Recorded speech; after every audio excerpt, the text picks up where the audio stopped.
Hello everyone. Today we will be learning about CNN for detecting whether an image is blurry or sharp. Today, we will cover the following topics: introduction, mathematical concept, algorithm for sharp and blurry image detection using CNN, implementation and output, applications, limitations, and finally, the summary. In many image processing and computer vision applications, maintaining good image quality is very important. Blurry images can negatively impact tasks like object detection, recognition, and even medical imaging analysis. Traditional methods, such as using Laplace invariants, try to detect blur based on edges, but they often struggle in complex situations. Convolutional neural networks, or CNNs, offer a more powerful solution because they can automatically learn important features from images. CNNs are capable of capturing spatial patterns, textures, and high-level details, making them much more robust for blur detection.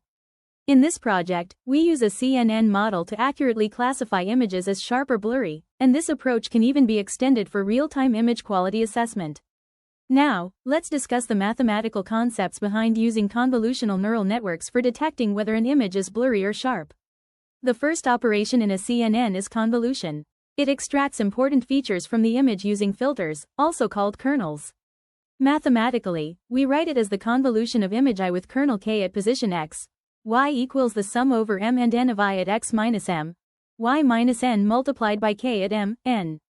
In simple words, we slide a small filter over the image and compute a weighted sum of the pixels to detect patterns like edges or textures. Next, we apply a nonlinear activation function. One common choice is ReLU, or rectified linear unit. ReLU is defined as f of x equals the maximum of 0 in x. This means that all negative values become 0, and positive values remain unchanged. It introduces nonlinearity so the network can learn more complex patterns. After convolution, we often perform pooling to reduce the spatial size of the feature map. This helps in lowering computation and focusing on the most important features. For example, in max pooling, the output at position I, j is the maximum value of the elements in a small window. Essentially, we pick the strongest feature in each region. After extracting features, we pass them through fully connected layers to make the final classification. Mathematically, the output y equals f of w times x plus b. Here, w represents the weights, b is the bias, x is the input, and f is the activation function. This layer combines all the features to decide whether the image is sharp or blurry. To train the network, we need a loss function. For a binary classification problem like ours, we use binary cross-entropy loss. It is written as L equals negative of y times log of y hat plus 1 minus y times log of 1 minus y hat. Here, y is the true label and y hat is the predicted probability. We optimize this loss using gradient descent or advanced optimizers like Atom to update the network weights and minimize the error. Finally, the CNN automatically learns features that are important for detecting blur. It captures edges, textures, and high-frequency details. Sharp images have strong high-frequency components, whereas blurry images lack them. By combining convolution, activation, pooling, and fully connected layers, the network learns to distinguish sharp and blurry images accurately. In many image processing applications, the quality of an image is crucial. Blurry images can affect tasks like object detection, recognition, and even medical imaging analysis. Today, we'll see how we can automatically detect whether an image is sharp or blurry using convolutional neural networks. Step 1. Pre-processing the image. Before we feed an image to a neural network, we resize it to a standard size and normalize the pixel values. This ensures that the network can process images consistently, no matter their original size or brightness. Step 2. Feature extraction with a convolutional neural network, or CNN. The CNN applies convolution layers to the image to extract important features like edges, textures, and patterns. ReLU activation is used to highlight these important features while ignoring less relevant details. Pooling layers then reduce the spatial dimensions, keeping the most important information. Step 3. Classification. Once the features are extracted, we flatten them into a single vector and pass them through fully connected layers. Finally, a sigmoid function outputs a probability between 0 and 1, indicating how likely the image is to be sharp. Step 4. Predicting sharpness. If the probability is greater than or equal to 0.5, we classify the image as sharp. Otherwise, it's blurry. This threshold allows us to make a clear decision. Step 5. Displaying the result. The model shows the predicted class along with the confidence score.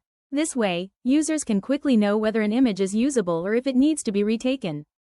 First, we import the Files module from Google Colab, which allows us to upload files directly into our Colab environment. Next, we import OpenCV, which is a powerful library used for image processing and computer vision tasks. We also import NumPy, which is useful for handling arrays and performing numerical computations on images. The OS module is imported to work with file paths and system operations.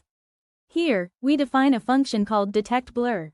It takes an image path as input and a threshold value, which helps decide if an image is considered sharp or blurry. We read the image using OpenCV in grayscale mode. Converting to grayscale simplifies the image and makes edge detection easier. This checks whether the image was loaded correctly. If the file cannot be loaded, the function returns an error message. Here, we calculate the Laplacian of the image, which highlights areas of rapid intensity change, basically, the edges. Then we compute its variance. A higher variance indicates a sharper image, while a lower variance suggests blur. We compare the Laplacian variance to our threshold value. If it's less than the threshold, the image is considered blurry. If the image is blurry, we return a message showing blur, along with the calculated variance. Otherwise, if the variance is above the threshold, the image is considered sharp. This line opens a file upload dialog in Google Colab so we can select one or more images to test. And we return a message showing sharp, along with the variance value. We loop through all the uploaded files to process them one by one. We create the full path to the uploaded file so OpenCV can read it. We print the name of the uploaded file to keep track of which image we are processing. We call the detectBlur function for this image and store the result. Finally, we print the result, which tells us whether the image is blurry or sharp, along with the Laplacian variance value. Now, we will look at the output of the code. When we upload the first image, it is detected as blurry, while the second image is recognized as sharp, as shown here on the left. Now let's look at some real-world applications of detecting whether an image is blurry or sharp. In photography and image enhancement, this technique can automatically filter out or suggest retaking blurry photos. In medical imaging, it helps ensure that X-rays, MRIs, or CT scans are clear enough for accurate diagnosis. For autonomous vehicles, blurred frames from camera sensors can be discarded to improve navigation and safety. In video surveillance, low-quality frames can be identified and removed, making footage analysis more reliable. During industrial inspection, it can detect defects in products where image clarity is critical.